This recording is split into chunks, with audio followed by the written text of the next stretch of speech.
किस्त का आगाज शातिर लियोन की आमद से होता है। वो शहजादा बॉल्डविन की तरफ रुख करके कहता है, शायद तुम्हें तलवारबाजी के लिए एक असली जांबाज की जरूरत हो।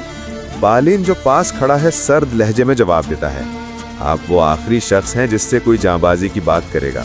सबीला हैरत से देखती रह जाती है। शातिर लियोन नफरत से कहता है, मुसलमानों की हिमायत करने वाला ये कैसे कह सकता है। फिर बॉल्डविन की तरफ मुतवज्जे होकर कहता है, पहले अपने दुश्मन की आंखों में आंखें डालकर देखो, वहां तुम्हें खौफ दिखाई देना चाहिए। हंसते हुए कहता है, देखो बालेन की आंखों में वही खौफ अब झलक रहा है।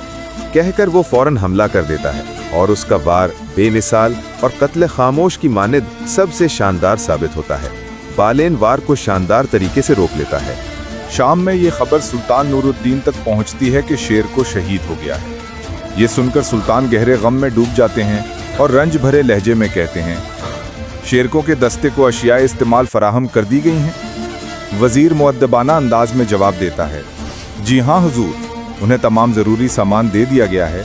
अब उन्हें किसी चीज़ की कमी नहीं और उनके हर सिपाही का खर्च बखूबी पूरा कर दिया गया है। सुल्तान गहरी सांस लेते हुए कहते हैं, शेर को हलब के ज़माने से मेरा सबसे लायक और मुतमईन सिपा सालार था।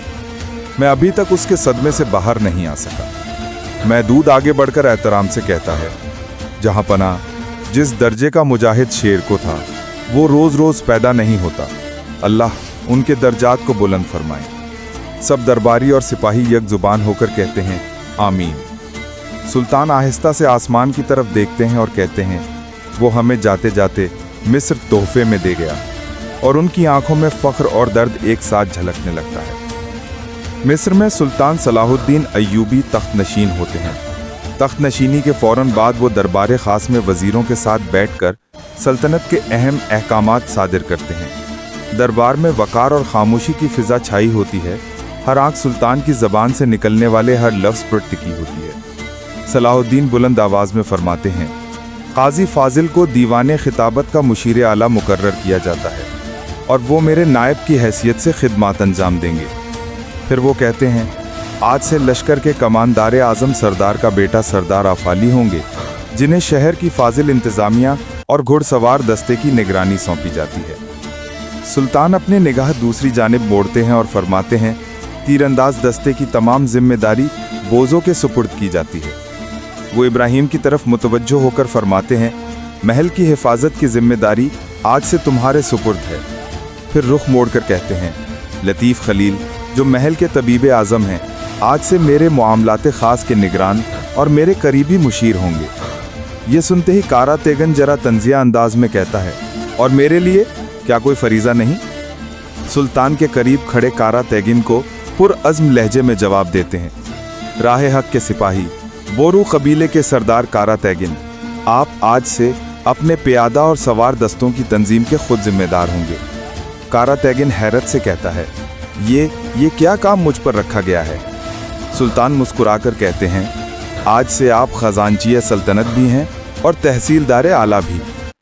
ये सुनते ही कारा तेगिन खुशी से सर झुकाकर कहता है, शुक्र है।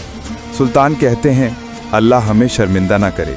सुल्तान इशारा करते हैं, दरबारी हाजरीन को बुलाया जाता है और इजलास का आगाज ऐलान के साथ होता है। आमीन। सल्तनत अय्यूबिया के नए अहद का आगाज। खलील अवाम से मुखातब होकर कहता है, थोड़ा सब्र करें, वजीर अवाम की शिकायत सुनेंगे। काजी फाजिल आजिज़ी से इजाज़त मांगते हुए दीवान शुरू करने का इशारा करते हैं। फिर एक आदमी आगे बढ़ता है और रंजीदा लहजे में अपनी बात बयान करता है, मैं गंदम के खेतों में काम करने वाला गुलाम हूँ। हमें हमारे हिस्से से कम दिया जाता है और जब हम अपना हक मांगते हैं तो हम पर जुल्म किया जाता है। ज़िंदगी हमारे लिए महाल हो गई है। बराह करम इस मसले का कोई हल निकालें। हम बस खेतों में मेहनत करके अपना गुजारा करते हैं, हमारी मदद करें। ये सुनकर सल्तनत का माहौल समझ जाता है। सुल्तान सलाहुद्दीन फौरन उठकर वहाँ आते हैं, मुतासिरा आदमी की तरफ ध्यान देते हैं और कहते हैं, मैं तुम्हारा मसला खुद देखूंगा। जब तक तुम्हारा मसला हल नहीं होता, बाकी गुलाम अपने इजहार मुखालफत को काबू में रखें। इसके बाद शमसा खातून गुस्से और रंज के साथ हाजिर हो जाती हैं। वो सलाहुद्दीन की तरफ देखकर कहती हैं, आपने उस औरत जनता महिला को सज़ा क्यों नहीं दी?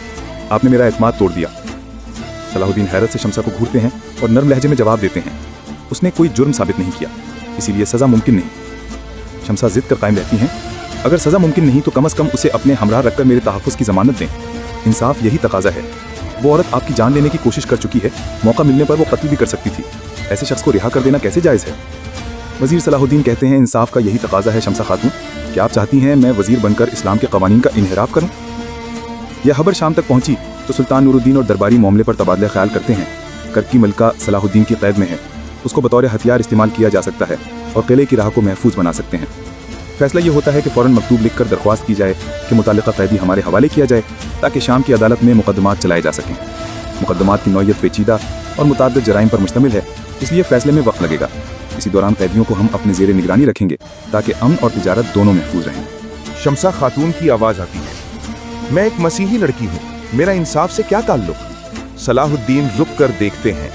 शमसा आहिस्ता से कहती हैं, रियासत का ताल्लुक सिर्फ इंसाफ से होता है, चाहे रियाया मुसलमान हो या गैर मुस्लिम। ये कहकर वो पलटती हैं और आहिस्ता आहिस्ता चली जाती हैं। सबीला और बालिन आहिस्ता आहिस्ता चहलकदमी कर रहे हैं। दूर शहजादा बॉल्डन अपनी तलवार की मश्क में मसरूफ है। दोनों रुककर इस मंजर को देखते हैं। बालन गहरी सोच में कहता है, बाजार में जिस शख्स को शहजादा ने देखा था, विलियम अभी तक उसका नाम और पता मालूम नहीं कर सका। सिबेला नजरें झुकाकर कहती है, मैं जब भी लॉर्ड गाय को देखती हूं मेरा शक और बढ़ जाता है। बालिन आहिस्ता आवाज में सिबेला कहती है, किसी इंसान को मारने की ख्वाहिश क्या होती है, अब जाकर समझ आया है। बालिन कहता है, ये सरजमीन इसने मुझे वो जज्बात सिखाए हैं जिनसे लौटते वक्त मैं नावाकिफ था। अब मैं मजीद किसी शय से गुरेज नहीं करना चाहता। दोनों खामोश हो जाते हैं। एक लम्हे के लिए नजरें मिलती हैं। फिजा में ना कही बातें तैरने लगती हैं। सिबेला धीरे से कहती है, इबिलियन का मतलब है कि कबीले अब भी खतरे से खाली नहीं। कैमरा ऊपर की जानिब जाता है। महल की बालकोनी पर शातिर लियोन खड़ा है। वो नीचे दोनों को गौर से देख रहा है, चेहरे पर एक पुरस्रार और तंजिया मुस्कुराहट के साथ। गुलामों पर होने वाला जुल्म दिखाया जाता है। थके हारे मजदूर, जख्मी हाथ और जालिम निगरान। एक गुलाम दूसरे से सरगोशी में कहता है, मैं वजीर तक बात पहुंचाया आया हूं, अब देखना इंसाफ जरूर होगा। पास खड़ा एक बूढ़ा गुलाम जो सबका रहनुमा समझा जाता है, धीमी मगर मजबूत आवाज में कहता है, याद रखो, अल्लाह के हुजूर कोई मेहनत रायगा नहीं जाती, हर मजलूम की फरियाद सुनी जाती है। बस सब्र करो और अपने दिलों को कमजोर न पड़ने दो। शहजादा बॉल्डन मैदान में तलवार के दाव पेच आजमा रहा है। बालिन एक तरफ खड़ा उसकी तारीफ करते हुए कहता है, शहजादा, आपकी तलवार आपके जिस्म का हिस्सा बन चुकी है। अब ये मत सोचिए कि आपके हाथ में तलवार है, बल्कि ये समझिए कि तलवार है आपके जिस्म का हिस्सा है। बॉल्डन मुस्कुराता है और दोबारा मश्क शुरू कर देता है। अचानक चाटलियोन आकर कहता है, शहजादा, आपको अब किसी जांबाज से मश्क करनी चाहिए ताकि आपके वार और भी नपे तुले हों। गुलामों के हाकिम तक खबर पहुंचती है कि किसी ने वजीर के सामने उनके जुल्म की शिकायत कर दी है। ये सुनते ही ताजिर अंसर गुस्से से पागल हो जाता है। वो चीखता है, कौन था वो? बताओ, मेरी शिकायत करने वाला कौन था? गुलाम खौफजदा होकर एक दूसरे को देखते हैं। अंसर तैश में आकर उन पर कोड़े बरसाना शुरू कर देता है। बोलो, तुम में से किसने गद्दारी की? कौन था? बजा में गुलामों की चीखें और अंसर के कह गूंजते हैं। दोनों आमने सामने हैं। तलवारों की टक्कर से चिंगारियां उड़ती हैं। शाटिलीन मुस्कुराकर कहता है, काहिरा में जो काम अधूरा रह गया था शायद आज पूरा हो जाए। बालीन तंजिया लहजे में जवाब देता है, मुश्किल होगा तुम्हारे लिए, आज तुम्हारी हिमायत के लिए कोई औरत मौजूद नहीं। दोनों फिर वार करते हैं। मश्क अब लड़ाई का रूप लेने लगती है। इतने में ऊपर से आवाज गूंजती है। लॉर्ड गाय गुस्से से कहता है, बस करो, शहजादे की मौजूदगी में ये क्या हरकत है? अपनी तलवारों को इज्जत देना सीखो। लॉर्ड गाय दोनों की तरफ बढ़ता है, चेहरे पे मुस्कुराहट मगर आवाज में सख्ती। तुम दोनों में लड़ाई का कोई फायदा नहीं, क्योंकि एबेलीन अब शाटिलीन का हो चुका है। बालीन चौंक कर देखता है और शाटिलीन हैरत से पूछता है, क्या ये सच है? लॉर्ड गाय मुस्कुराते हुए कहता है, हाँ, शहंशाह मार्लिक ने फैसला कर लिया है, एबेलीन शाटिलीन को दिया जा रहा है। एक लम्हे की खामोशी, फिर दोनों एक दूसरे की तरफ देखकर हंसने लग जाते हैं। शाटिलीन कहता है, तो ये थी तुम्हारी चाल लॉर्ड गाय? लॉर्ड गाय भी हंसते हुए कहता है, हाँ, तुम दोनों की लड़ाई खत्म करने के लिए मैं इतना बड़ा झूठ बोलता। लेकिन बालीन की आंखों में गुस्सा छुपता नहीं। वो खामोशी से पीछे हटता है और फिर अपनी तलवार जमीन पर फेंक देता है। दीला फातिमा दौड़ती हुई आती है। उसके चेहरे पर परेशानी साफ झलकती है। वो कहती है, बालीन, खुदा का वास्ता है, कोई हमाकत ना करना, रुक जाओ, अपने आप पर काबू रखो। कॉन्ट मैला एक तारीख सेल में बैठी हुई है। उसके हाथ जकड़े हुए हैं, चेहरा थका हुआ मगर आंखों में आग। अचानक दरवाजा खुलता है और अंदर कदम रखता है सलाहुद्दीन। वो खामोशी से टेडी के पास आकर खड़ा हो जाता है। सलाउद्दीन की आवाज़ पुरसुकून मगर संजीदा होती है। क्या तुम यही सोच रही हो मैला कि मिस्र का वजीर तुम्हें यहाँ मारने के लिए आया है? मैला फौरन सर उठाकर बोल उठती है गुर्राए हुए लहजे में, अगर वही औरत वजीर को मार दे तो, अगर वो वापस आकर तुम्हें ख़त्म कर दे तो मेरी सज़ा क्या होगी? सलाउद्दीन थोड़ा करीब आकर कहता है, अदालत ने वाज़ेह हुक्म जारी किया है, तुम्हें मिस्र की सरजमीन पर कदम रखने की ममानियत के साथ रिहा किया जा रहा है। ये फैसला अदल पर मबनी है, साजिश पर नहीं। मैला तंज़ी अंदाज में जवाब देती है, तुम यही खेल खेल रहे हो, सलीबियों और दरबानियों का यही तरीका है। सलाउद्दीन आंखों में सख्ती और आवाज़ में ठंडक लेकर कहता है, मेरे लिए दुश्मन का नाम लेना भी हक है, दोस्त का नाम लेना भी, मगर सब कुछ कानून के मुताबिक होगा। जज्बात में आकर जुल्म से कोई हल नहीं निकलता। मैला चुभते हुए कहती है, तुम कहते हो कानून, मगर यहीं तो ताकत और साजिशें चलाती हैं।